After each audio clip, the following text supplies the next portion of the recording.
to join us. We know your time is hard to come by, and we really appreciate you spending it with us. Today I'm joined by Vrakas Blum, Joseph Genders. He's a president and shareholder. He is an expert on JobOps, been representing JobOps for years and years, and Sage 100 and formerly Mass 90, Mass 200. We're also joined by Andrew Neal over at Scanco, Matt St. John at Starship, and Patty Benitez at American Payment Solutions. So with that said, I'm just going to talk a little bit about the companies here. Vrakas Blum has been selling and implementing JobOps software and Sage 100C manufacturing software for over 20 years. They're the all-time sales leader of JobOps, experts in Sage 100 manufacturing. They've been selling and implementing Sage products for over 25 years, and they're one of the top Sage resellers in the Midwest region.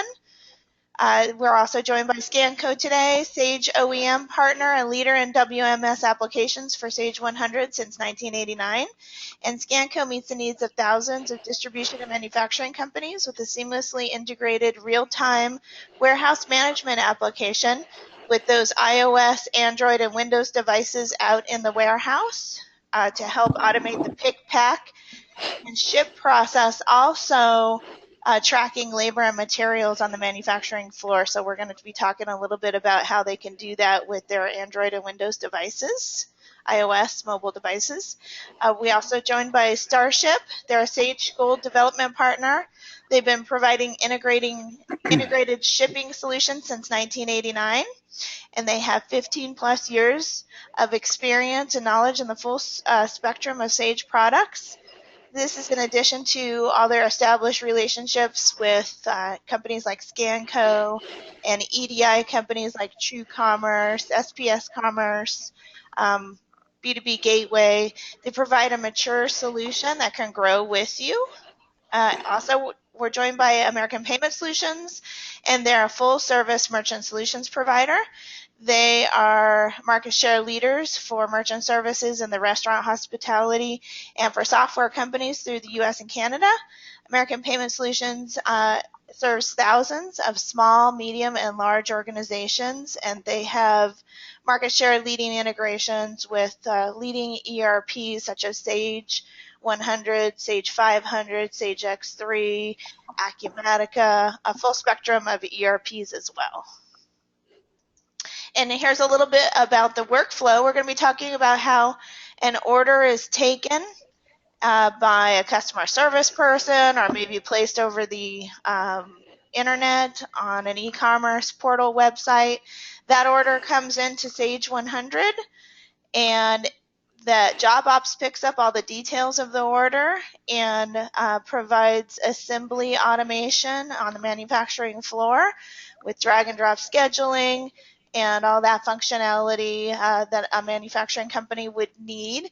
And then that information is sent back into Sage 100 and passed over to Scanco, where Scanco can also track the labor and materials on the production floor with their iOS and Windows handheld mobile devices.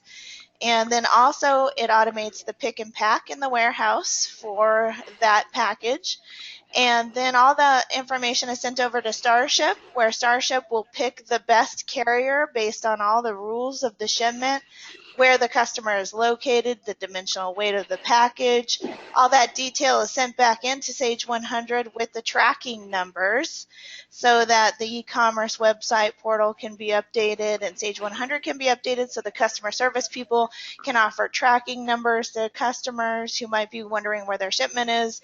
Email notifications can go straight out to the customer with all the information about their package.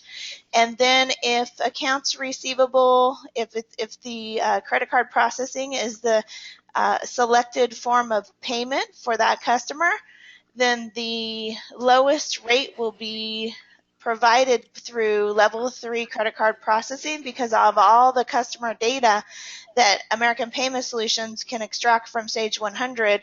It can supply to those credit card processing companies to get the best rate for that particular order for credit cards. And so with that said, I'm going to go ahead and pass it over to Joe so he can get us started with talking about JobOps. Thank you, Joe. All right, thanks, Adrian. All right, one of the things that, well, I'm going to cover scheduling and material planning today, but one of the things that I want to start with is, I think is a real strength of JobOps is the different modes of service and manufacturing that you can do. So I have a flow chart that lays that out. From Sage's order entry, we could do a make to order or an engineer to order type job. And we can create that either from scratch, from a blank work ticket. Hopefully we don't have to start that basic. Otherwise, we could have a work ticket template, which could make 100% of what we need, or else it could be just something that we edit to make it what we need it to be.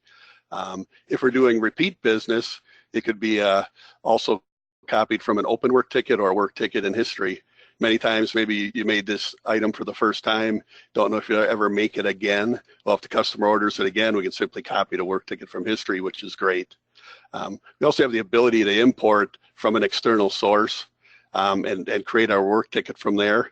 So we can handle make to order or engineer to order. Big strength of JobOps and Sage 100 Cloud Manufacturing is the product configurator. If you configure items to order, like if you're going to the Dell website to configure a computer, we can do that from Sage's order entry and have a configurable work ticket. Configurations can also be saved as templates then, which can make it easier to, if a customer reorders something similar again, or if you have standard configurations that you want to have. Then from order entry, we also have the ability to do service or installation work. From the Sage order entry header, we can launch into a service ticket right from there, because obviously we're not selling a line item, so it doesn't make sense to add a line item to a sales order. We're able to launch in and create a service ticket, and then whether we're doing a fixed fee or time and materials, the service ticket can actually write back to that order how we're going to bill the customer. If we are doing a little bit more, well, the other ways we can do service are obviously the JobOps and Sage 100C Manufacturing have a field service module. So we're able to, from our dispatch board, we could create an on-the-fly service ticket. So if a customer calls in, if it's a break fix type situation, we're able to pick the customer, what asset we're servicing, or enter an asset on the fly, create that service ticket, dispatch it out to the technician. With the service module, we also have the ability to have preventive maintenance schedules in there. So if we have scheduled maintenance, it'll generate the PM service tickets, which we can then assign to technicians and perform the work. And then we also can do make to stock. So we're able to, from our material planning tool, which I'll be covering a little bit today, we'll be able to generate a make to stock work ticket. So a lot of companies are mixed mode manufacturing, and maybe they do installation and service.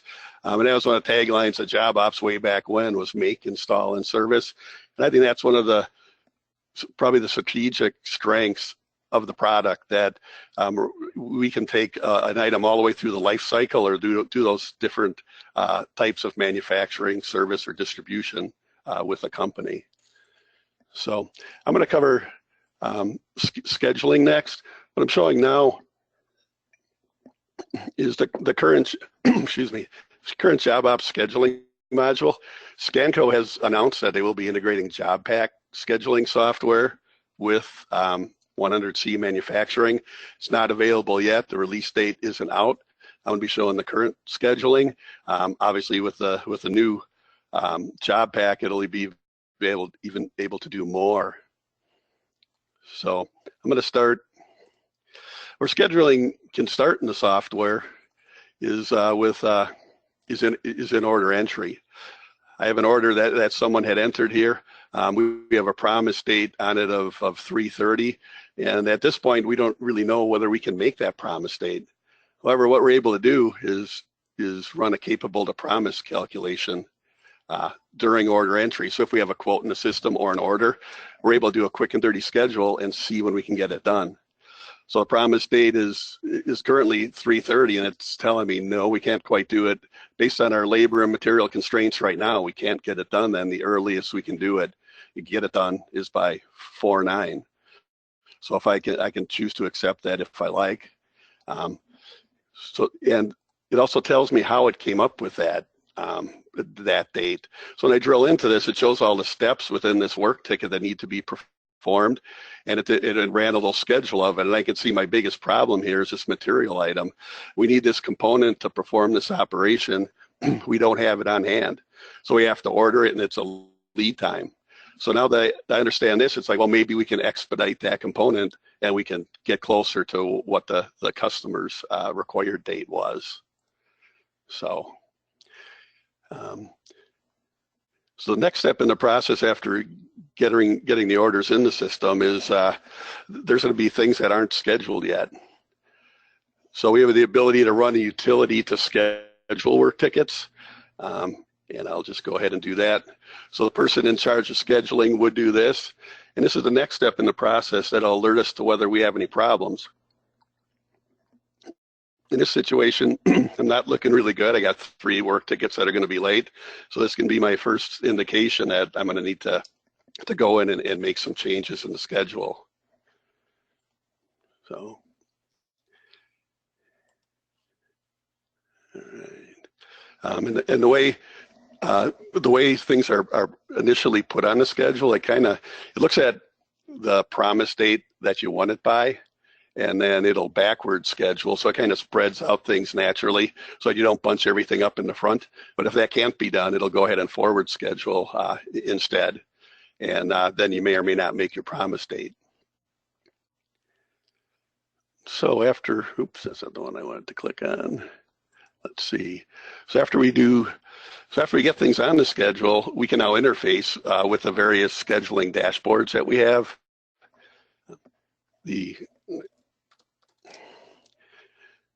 first view I'm going to go into may not look real exciting, but it's a great way to get a big picture view of where you're at. So I'm going to look at my percent scheduled in my work centers going ahead for the next month. So I can see all my peaks and valleys, and this will give me an idea of maybe where I'm going to have problems, but then maybe where I can push things to.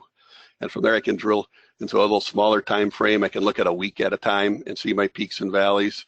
So if I'm looking here, that the week of the 10th is really bad in this work center, however, that day, the following day, I have plenty of capacity, so I probably can spread that work out, and I should be fine.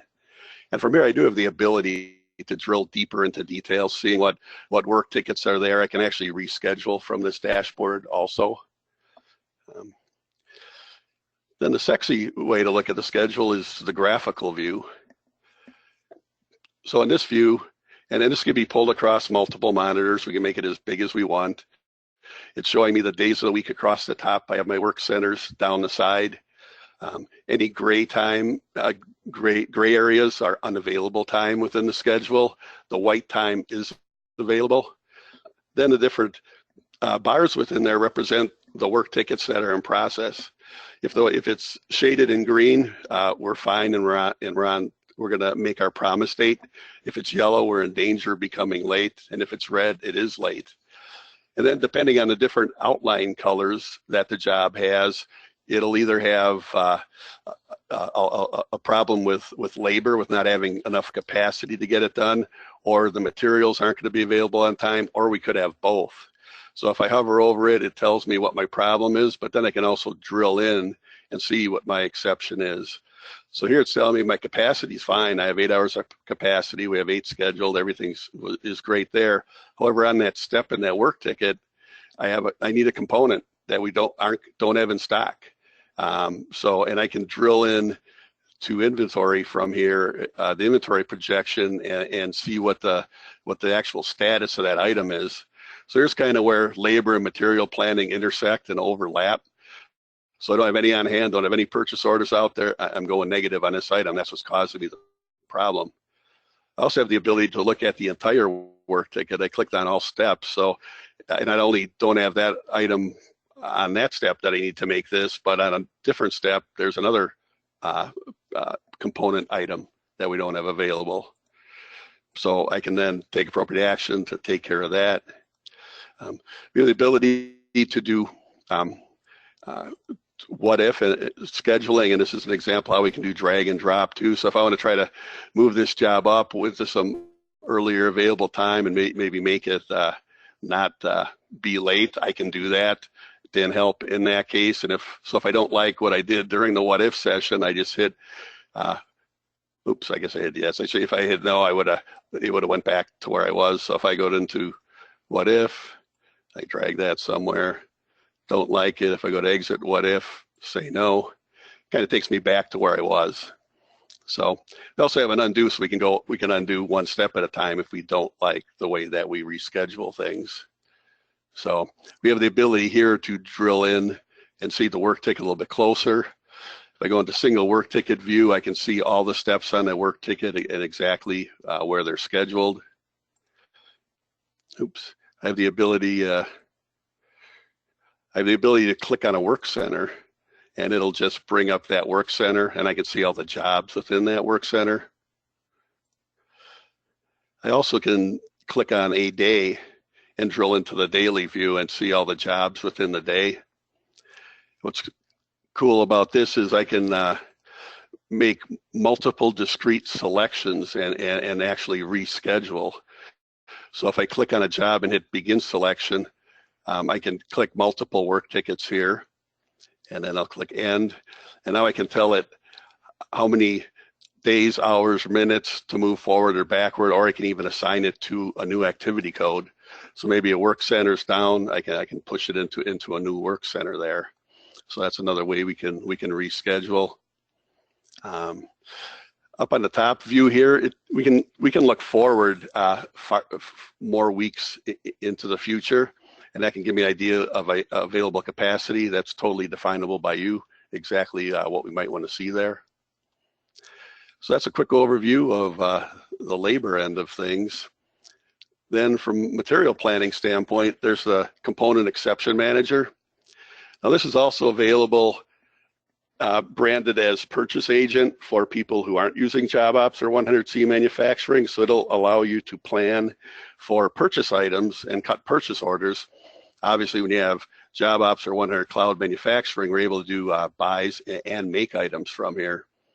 So this allows me to put a cutoff date in. So this is how far in the future do I want to do my material planning. I'm going to just leave it blank, which is infinity. I just have demo data. Pretty important here, it includes lead time. So the lead time to buy something, the lead time to make something will be taken into account, and things will get pushed into your planning horizon.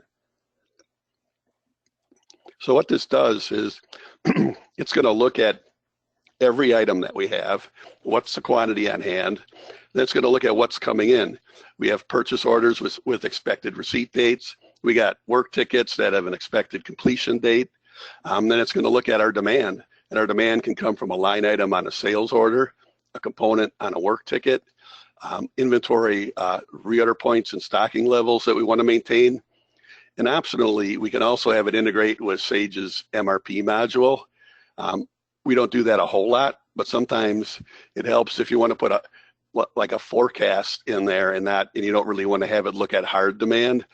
Without using MRP, it's looking more at hard numbers of what you need. If you're getting like advanced ship notices or whatever, projections from your customers that are going way out many months and you don't necessarily want to create orders for that, we can push that demand into MRP. We can still see it here, and I kind of refer to that as a soft demand, but then we won't create any orders or work tickets until the date gets closer, because a lot of times customers change their mind on what they need when, but that's a cool option.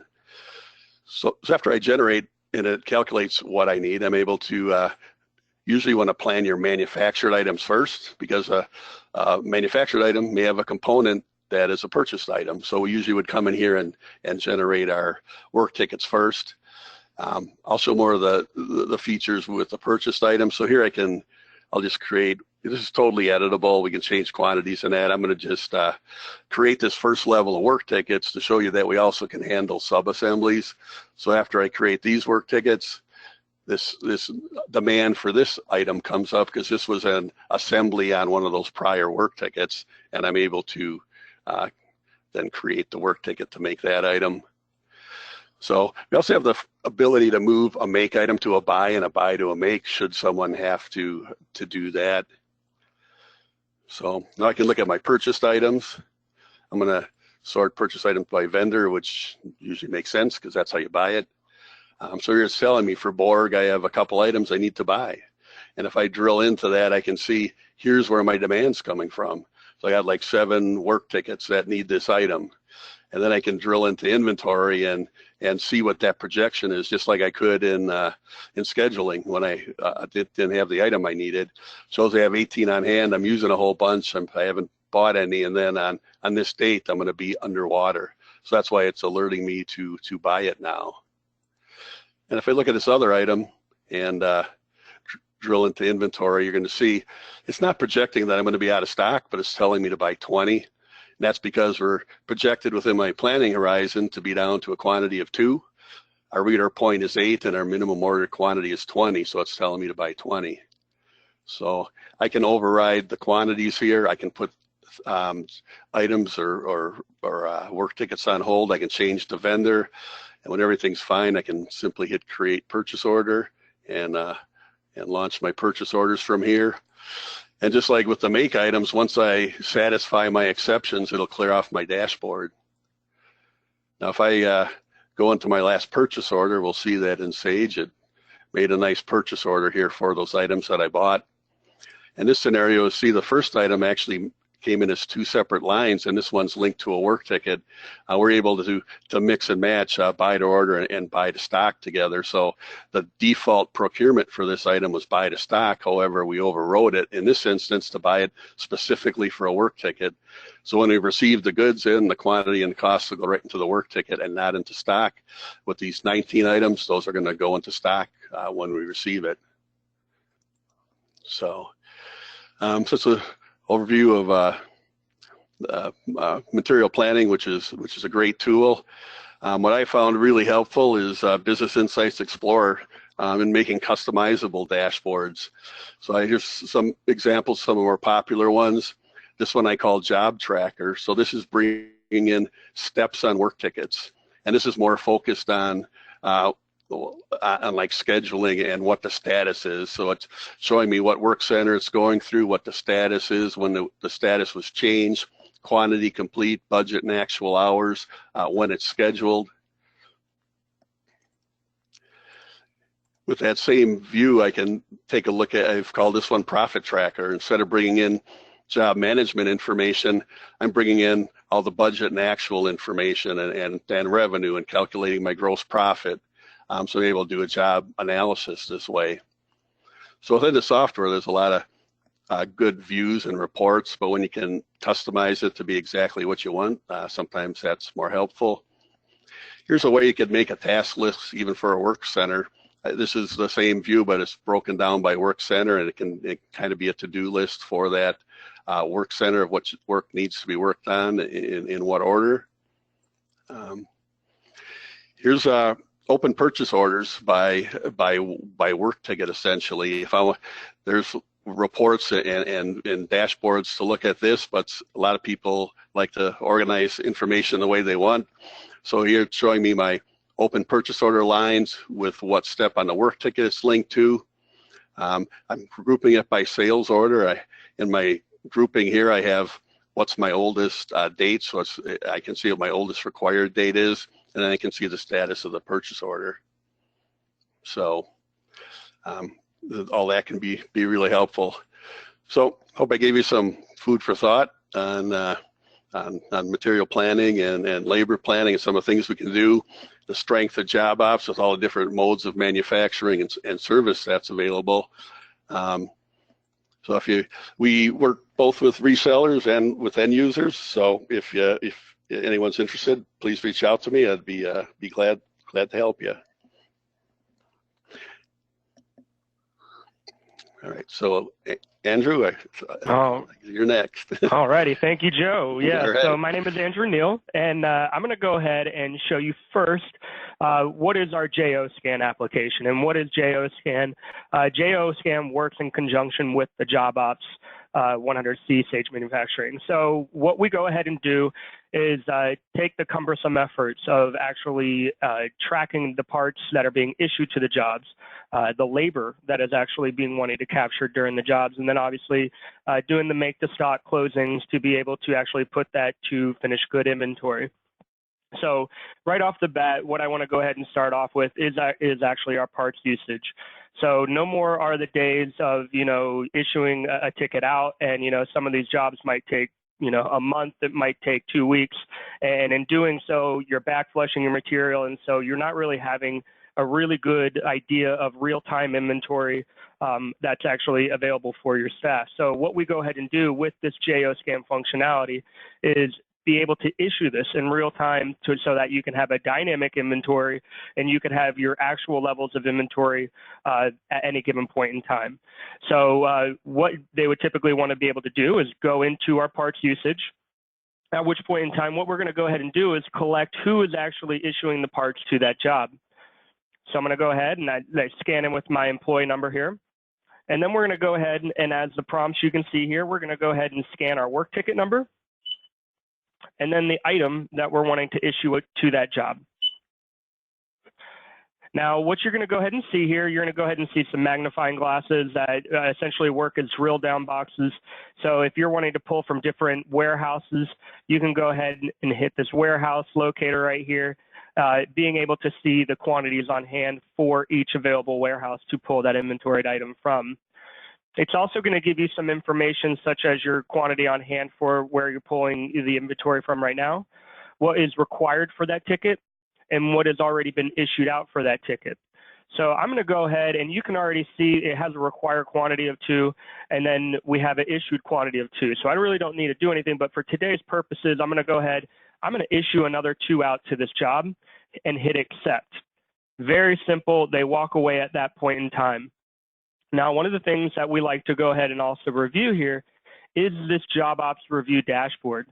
So just as I was saying before, we have our 3 primary transactions that day-to-day we're going to be using in tracking our parts, our labor, and our make-to-stock closing. So if I go into my JobOps review dashboard right here, our JOScan review dashboard, and I go to my parts usage, this is going to be a cumulative screen showing not only who is actually issuing these parts, but what work ticket it is assigned to, the sales order, the part, warehouses it's being pulled from. No more guessing games as far as who's doing what at what point in time. You know exactly who to go to and where to go to in the event that there's ever an issue or a discrepancy. So I'm actually going to go back here, and just as we issued over the quantity that we wanted to go ahead and do for that job, I'm actually going to go ahead and show right here. Let's go ahead and put this inventoried item back into inventory because, hey, you know what? We found out that we went ahead and we overissued that. So I'm going to go ahead and scan in with my employee number. I'm going to go ahead and scan my work ticket again. And now I'm going to go ahead and scan the item that I'm going to want to put back into inventory. Now, as you can see here, we can go ahead and see that the issued quantity is 4 versus the 2 that were required. So instead of having to go into Sage and do some cumbersome, inventory adjustments or anything like that, what we can do here is just put a negative symbol with the quantity that we're wanting to put back into the inventory. I can hit accept, walk away. And again, if we go ahead and reference our JobOps review dashboard, we'll be able to go ahead and see that we went ahead and we put this item back into our inventory. So if I scroll over, we can go ahead and see that we issued 2, but you know what? We actually put those 2 back into inventory. So we work with lotted items, we work with serialized items, and in any case, we work with it, and you're able to track these parts as they're being issued out onto the work floor to each ticket.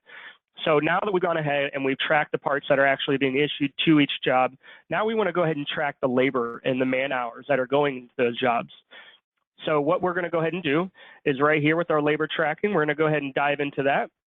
And with the same simple kind of 3-step approach as before, we're going to go ahead and scan in with our employee name. If we don't have like our name barcoded or anything, we can use this lookup feature, as I was stating before, to kind of drill down, see who we want to actually do this transaction. So I'll pick our Joe right here. Then we can go ahead, scan the work ticket that we're wanting to actually track the labor with. Now, depending on what step, it's automatically going to know what work center you're in. It's automatically going to populate your start time, and you hit accept and walk away. Very extremely simple. 10 minutes goes by, 3 hours goes by, it doesn't really matter. What we can go ahead and do is once that job is completed, we would have Joe Worker sign back in. He can go ahead, scan his work order that he has finished. As you can see here, it automatically populates his end time, and he's going to hit accept and walk away. We also work with indirect labor. We work with crews. So maybe you have a crew of employees that are all working on the same job. We can also track crews and be able to dilute the labor across. That way you can get your actuals for each job that way. And in referencing back to our review dashboard here, if we go into our labor tracking, we can go ahead now and see that our Joe Worker here, he was working on this sales order that was tied to that ticket. We can see what step he was working on. And then as you can see, it's automatically populating his start and end times. So there's a lot of great useful information and not at all cumbersome, as you could see there. It was 2 easy clicks, scans, I should say. It goes ahead, grabs this information, at which point in time it could be imported into Sage. That way you have all of your information in one spot. So, and then the same way works is if we wanted to go ahead and do a make the stock closing, we can go ahead and do here. Use our drill down box. We can go ahead and see what type of tickets we want to go ahead and do our closing with. We can go ahead and put in our quantities. If we need to print labels, we can go ahead and print labels. We hit accept and walk away. So there's a lot of functionality in being able to actually scan these tickets as they're being incorporated through the assembly line or through the actual work ticket lifecycle, and being able to gather all that information that's valuable, but also being able to do it quickly without losing any kind of production time or anything like that. So now that we've gone ahead, and let's just go ahead and say that we've created our item now. Now what I'm going to actually go ahead and do is show you how we're going to actually pick, pack, and ship our item. So I'm going to go ahead and close this here. And on my left-hand side, I have my Sage. And then on my right-hand side, what I'm going to go ahead and do is I'm going to bring up my Linea Pro scanner. Now, the warehouse application that Scanco uses can be used on any iOS or Android device. And so as you can see here, this is like an Apple device. If you go to the Google Play Store or the Apple App Store, you can go ahead and download our product right there. And so what we're going to go ahead and do is right here on the bottom, I have my Scanco Warehouse 100 application. I'm going to go ahead and hit that, at which point in time, it's going to go ahead and bring me into a login screen. And it's really good to note that we work off of a system that you can have different user profiles. You can go ahead and share devices. So in the event that you have a bunch of different shipping guys that are sharing a device, they can grab a device. They can go ahead and scan in with their login information. And as that loads up, we also work in with different company codes. So if you have different company codes that you're wanting to work within, this would be the time to go ahead and pick that company code. So now that we go here into our home screen, so we have I've already created a sales order. So what we're going to go ahead and do in step by step is actually pick this order. We're going to put it into a staging order, and then we're going to go ahead and put in and ship it out. So we're going to go ahead and right here on the bottom left-hand corner here, we have our picking tab. I'm going to go ahead and do that and do my order picking. So we're going to go ahead and pick warehouse 000. And now it's going to go ahead and prompt me with how many lines are on the actual order, how many lines are in that actual warehouse, and how many that are left to pick. So I'm going to go ahead and say OK. At which point in time, it's going to go ahead and direct me with what item I should be picking. So as we can see here, I've already typed in the sales order that I'm wanting to pick. It's going to direct me to bin A10L, in which I want to scan item 6655. It's going to go ahead and give me an item description of what that item is, the unit of measure. That way I know what I'm actually picking, whether that be a single item, a box, or a case maybe. And so what we can go ahead and see now is there's a quantity to pick, versus the quantity that has been picked. So I'm going to go ahead, as you can see here, it says item. So I'm going to want to go ahead and scan this item. Now for today's purposes, I'm also going to show how this is a validating step. So I'm going to go ahead and scan the wrong item here. And as you can see here, it's validating the fact that you're not scanning the right item. You're not picking the right item. So please scan item 6655. So what I'll go ahead and do is I'm going to go ahead and scan my 6655 now. At which point in time now I can enter in the quantity that I'm picking. And then it's going to direct me to my next item. So again, now I'm going to go to A10L and I'm going to scan item 8971. So I'll go ahead and scan my 8971. Now this is going to be a allotted item just to show you how we can work with different items. If you've already gone ahead and captured your lots that are in Sage, what you can go ahead and do, just like in the magnifying glasses before, we can go ahead and use this drill down box to go ahead and see what lots we have available with its quantity. So I'll go ahead and say, you know what, I'm going to go ahead and pick this lot, and I'm going to go ahead and pick all 10 that are required for this order. Once you've gone ahead and collected and picked everything that's on that order, it's going to go ahead and let you know that do you want to submit it for processing, in which you're going to say yes. So at this point in time, we've gone ahead, and as you can see here, we picked this to a staging area. So we're going to go out back now, and now our shipping crew is going to go ahead and box this up, and we're going to go ahead and ship this out. So I'm going to go ahead with our shipping truck that's right here in the middle. I'm going to select that icon. I'm going to hit my shipping truck. I'm going to take the next available batch that's in Sage. If you have different shipper IDs that you want to go ahead and identify yourself with, you can go ahead and do so there. We'll go ahead and we can do a lookup to see all the available sales orders that are in Sage. Or if you have your sales orders already barcoded, you could simply barcode your sales order that you're wanting to ship out. The next field is going to go ahead and say, okay, you're going to go ahead and start with box 1. So I'm okay with starting with box 1. And now we want to go ahead and start packing our items. If we use our lookup feature, we can go ahead and see all of the available items that I'm going to need to go ahead and pack up. So I'm going to go ahead and select 6655, and we're going to go ahead and pack all of that item into the first box. And then what we're going to go ahead and do is put the lotted item into the second box. So as you can go ahead and see here, it's actually knowing that we've already allocated it and we put this in the staging area. So it's pulling it from the staging area, and we're going to go ahead and pack all 20 of this item into the box. So now we've gone ahead, our box is full. Now we want to go ahead, we want to create a new box. So we're going to hit this little option feature that we have on the top right. And as you can see right down here, we have a next box feature. Once we hit that next box feature, you're going to see the box level detail turn to 2. So now I can go ahead, scan the remaining item that I need to go ahead and put back into the box. We can go ahead, it's going to go ahead and ask us for our lot information. If we go ahead and do our lookup to see the available lots, we can go ahead and see that this one's green because we had gone ahead and chosen that. That has been allocated to this order. So it's easily notable that we want to go ahead and use this lot for this order.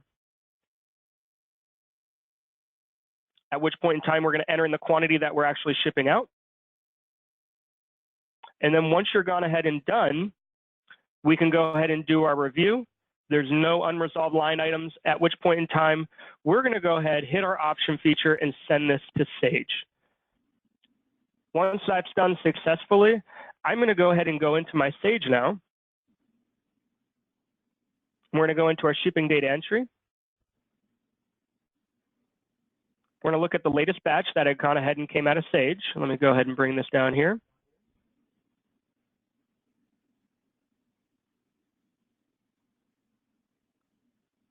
And then we'll be able to see that this has automatically been imported into Sage right here from the handheld. So no more of writing on the packing slip, sending it into the office to be input.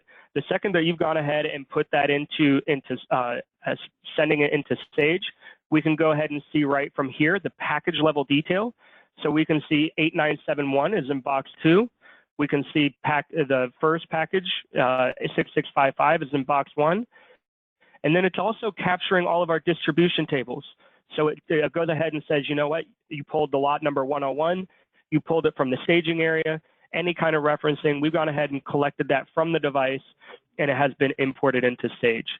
So now that it's gone ahead and been input into the shipping data entry, this is where Starship will go ahead and take over and be able to do any kind of the shipping integrations that they need to do.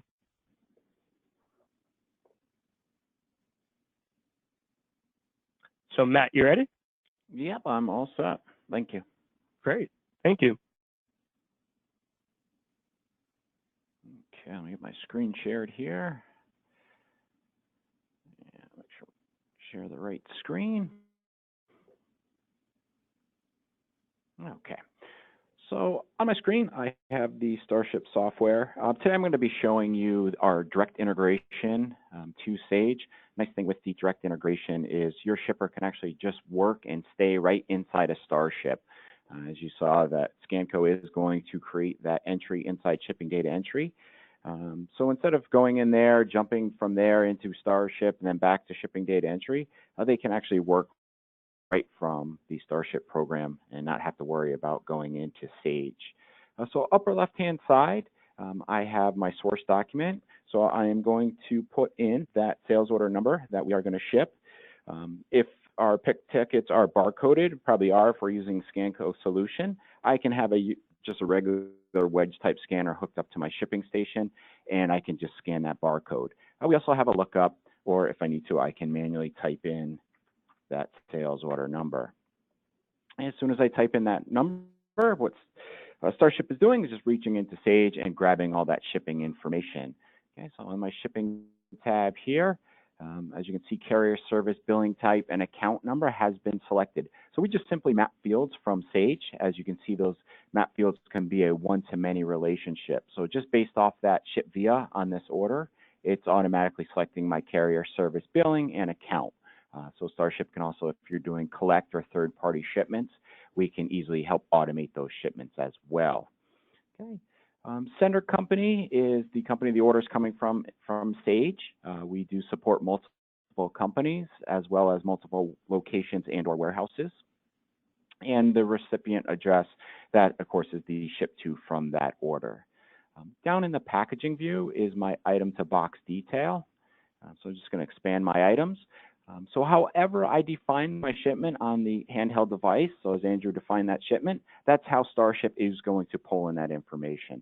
So you can see I have the two boxes, one box with the item 6655 and the second box with item number 8971. On the box tab here and under packaging, if you have standard boxes, bags, bales, pallets, what have you, you can actually set those up and store them inside Starship.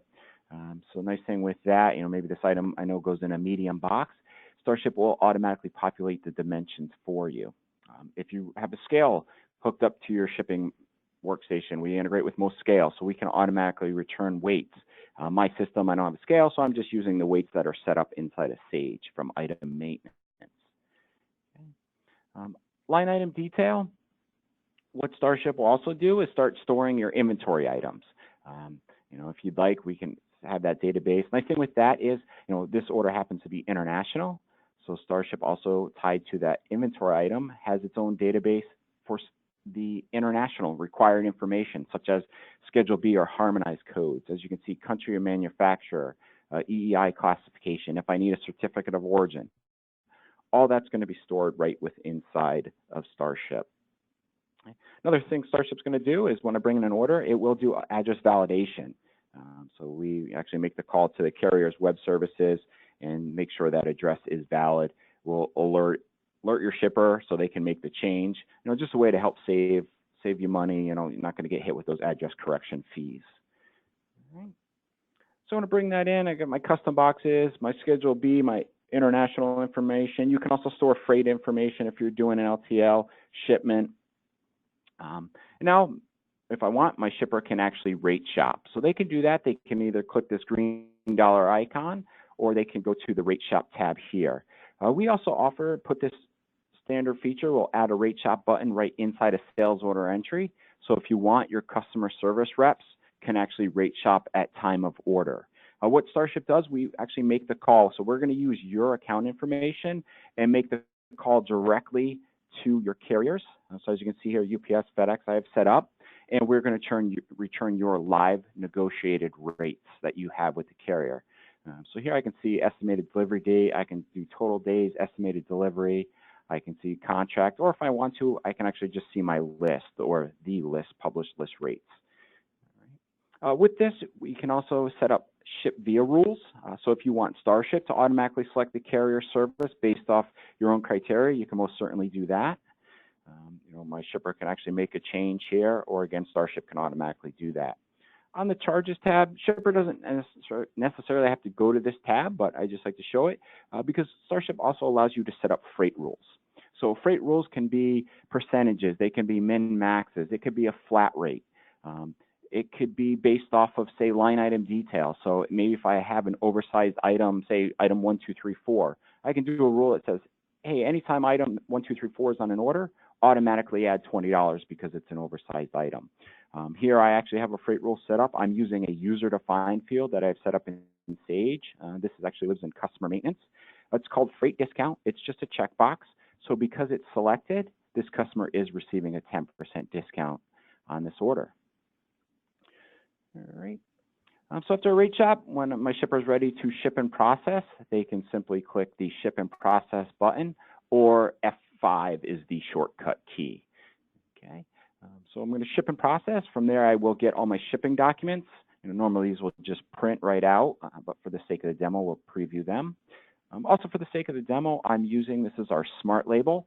And as you can see, the smart label prints the shipping label and the packaging list together on an 8.5 by 11 piece of paper. So this would go to a laser printer. Most certainly, you can send your shipping label to a thermal printer. And if you like, we also give you the option, if you want to send that packaging list to a thermal printer, you can do that as well. So maybe you want to save some paper, use those free labels you get from your carrier. All right. So I got box 1, box 2. Because this is an international, I can actually have Starship print all my international documents. And same thing for an LTL shipment. I can actually get bill of lading forms, kind of all my required LTL shipment documents. So commercial invoice, my NAFTA form. With our documents, you can actually customize them. So a lot of clients will do, we work with them, we'll do a signature, we'll have it name, date, company, title, kind of all these standard fields already filled out. So if I do need to print these out, my shipper is not going to have to take the time and actually, manually fill out these fields. Okay, again, we're pulling order header, line item detail, so all that information will populate on these documents. And then I think I also have a shipper's letter of instruction here. It's up to you. If you don't need a shipper's letter of instruction, you don't need to print it. If you need, say, a commercial invoice to look a certain way for, say, a certain customer, you can also customize the template and then assign printing rules for each template. All right. So my shipper ships and process, they get their shipping labels. For them, they're kind of rinse repeat cycle now. They're ready to move on to their next order. Inside of Sage for the front office, I'm going to jump into invoice data entry here, and we'll bring up that invoice for this shipment for sales order 40117. Go to my last invoice here. Okay, sales order 40117. On my header tab, if I click on the tracking button, okay, so what Starship's doing is writing all that tracking and shipping information right inside of Sage. This is going to go into their tracking tables, so it will flow through into history. So at a later date, I can go through customer maintenance or invoice history lookup and have access to this information. So I can track, this is Sage's built-in tracking button, and this is even their item to box detail. So again, at a later time, I can look up this information right from Sage. Totals tab, we are writing back the freight amount, okay, and that includes or does not include freight rules. We cannot write back freight. Maybe you offer certain customers free freight. And also underneath this, I have this freight cost from Starship field. This is actually another user-defined field that I created. I'm just kind of showing you the flexibility of how Starship can actually pass, other information into either custom fields or standard Sage fields. So this, I'm always passing what this freight is going to, what the carrier is going to charge me. So, with this invoice, if someone's going through, they can use this as kind of a double default here and say, oh, you know what, our charge is $45. you know, why are we charging them $41? Oh, they got a discount. Yeah, they shouldn't have received that. So let's charge them $50. Okay, so this freight amount field, you can adjust it. And then I can just simply click accept. Really quick, also included with Starship is our e-notification program. So here's our e-notify email viewer. I'm just going to log back in here, and we'll be able to see the template that I have designed for my shipment. So under pending, I'm going to go here. We'll make this a little bit bigger. Unlimited templates. These templates are very easy to design. Nice thing with these, instead of, you know, if you're using UPS or FedEx, you know, UPS, the Quantum View email, it's kind of branded UPS. Nice thing, you can use your company logo, build your brand awareness. But as you can see, a company logo, let my customer know, hey, your shipment's on its way. You know, easily can link in Sage fields. So I have PO number, you know, sales order number, let them know how it's being shipped, of course, where it's going to, number of packages, delivery date that's coming from the carrier, so it is accurate. And of course, if I wanted to, I can show them that item to box detail with the hyperlink tracking numbers. Okay, so send these to your customers, you know, let them track those packages, hopefully help reduce those inbound calls of customers looking for their shipment. On these templates, if you want, you know, you can include coupon codes. You know, here I have 20% promo. On the coupon code, you can hyperlink it to get them right back to your website. And with the templates, you can also do emailing or sending rules. So maybe, you know, if you have, say, gold customers set up and you only want this promo code to go to your gold customers, you can most certainly set that up as a criteria. Okay. These can be sent as soon as we ship and process. You can delay them by a certain number of hours and or minutes, or you can set them to go at the end of the day at, you know, say 6 o'clock in one big batch.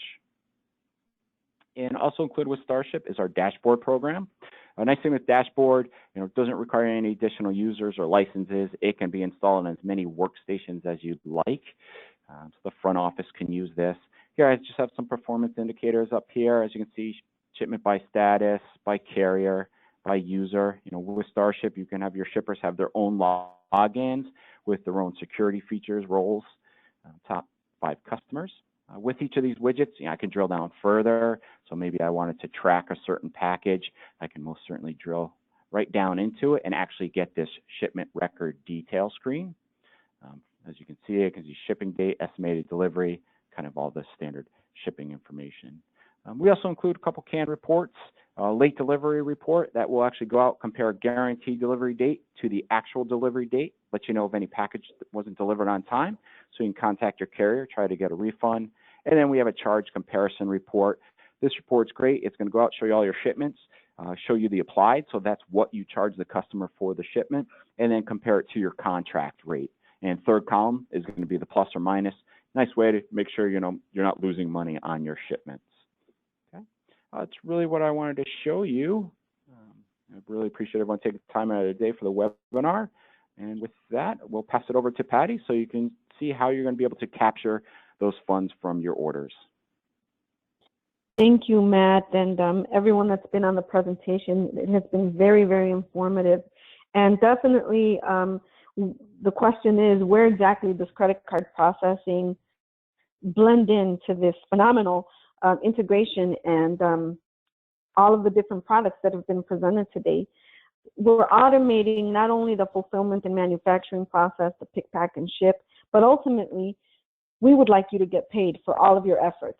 And we would like your customers to have an easy way to pay you while at the same time providing you with the lowest rates available in the industry. So let's start talking about how to obtain the very lowest rates available. If you're processing any business-to-business or business-to-government transactions, there's a program called Level 3, which we have completely automated and fully integrated into Sage 100 that provides Visa and MasterCard with several required fields that you see on the screen. And in exchange, Visa and MasterCard offer to cut the rate in half and sometimes even more than half. So let's just say the current rate is 2.65. Simply by providing Visa and MasterCard the fields you see on the screen, the rate will go down to 1.65 for any business-to-business or business-to-government transaction. So we start there.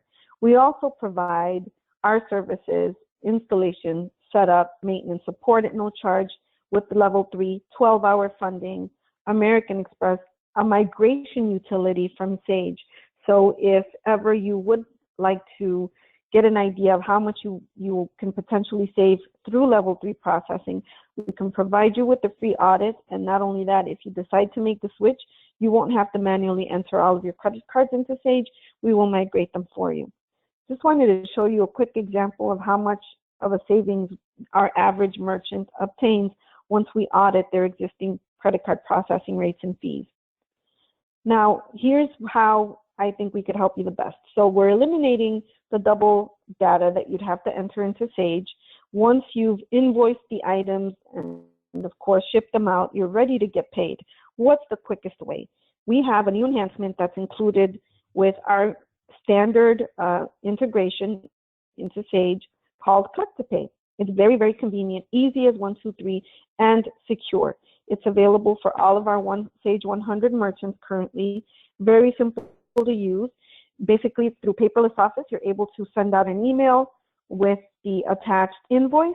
Your customer is able to click on that invoice, and there is a Pay Now button. Once they submit their payment with the Pay Now button, all of this information flows back into Sage 100 accounts receivable for you. So it's very fast, again, very secure, and most of all, you will be able to stand out from the crowd because you will be the only one to send not just your shipment, but your invoice with a very convenient Pay Now button. It's very simple to set up, available as of version 2013 and above. You must be processing with American Payment Solutions and have paperless office turned on. And you can see on the screen right now, it is not something that all of your customers have to be set up to do. You can actually have them opt out, so you pick and choose which customers will be receiving the Click to Pay functionality. And as you can see on the screen, a very simple invoice with a Pay Now button. Once they click on that button, they will be able to see a Pay Invoice screen. They will be able to select a payment. They can either pay the full amount or pay a custom amount. And once that payment is submitted, as I mentioned, the information will flow back into accounts receivable, cash receipts, where you can actually continue with your end of day process, and we take care of the rest. All while we're getting you the level 3 information, sending it to Visa, MasterCard on your behalf, and guaranteeing the best rates available. Click to Pay is the most popular enhancement. It's been requested by many merchants, and you will now have it at no charge once you make the switch to American Payment Solutions. That's really all I wanted to present. I want to be very respectful of everybody's time. I do want to mention that we will be attending Sage Sessions in Chicago on April 23rd and 24th, and we would love to invite you to our happy hour.